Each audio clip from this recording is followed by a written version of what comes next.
پچھلے 10 سال سے کہہ رہا ہوں، 2027 لاسٹ سال ہے، 2027 کے بعد آپ کو پانی کی کمی کا احساس ہوگا۔ یہ بات ابھی بھی آپ نے میری ساتھ ساتھ ذہن میں رکھنی ہے، میں 2027 کی بات کر رہا ہوں، پچھلے 10 15 20 سال سے۔ 2027 کے بعد آپ نے پانی کو ضرور ذہن میں رکھنا ہے۔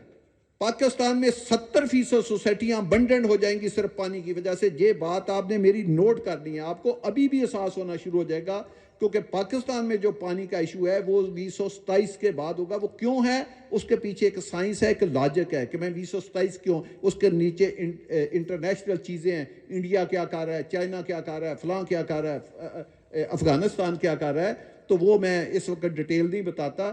2027 کے بعد آپ کو پانی، اور یہ شاید اس سیزن میں بھی محسوس ہو، لیکن 2027 کے بعد پتہ چلے گا کہ وہ کون سے گروپ ہیں جن کے نیچے سسٹینیبل واٹر سورس تھا۔ پانی کے اوپر کیوں؟ تو فیصل ہل کو میں نے ہمیشہ کہا ہے کہ یہ پانی کے اوپر تیرتی ہوئی ایک اسکیم ہے۔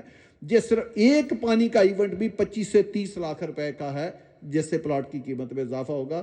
تو ہم ایسے نہیں اسکیمیں بناتے، کیونکہ ہمارا فیلڈ ہے، ہمیں ان چیزوں کی سمجھ ہے۔ ہم جہاں بھی اسکیم بناتے ہیں تو اس میں کچھ 10 قسم کی چیزیں چیک کرنے کے بعد وہاں پہ اسکیم جو ہے وہ اناؤنس کرتے ہیں، صرف سستی زمین یا بیچنے کے لیے نہیں کرتے۔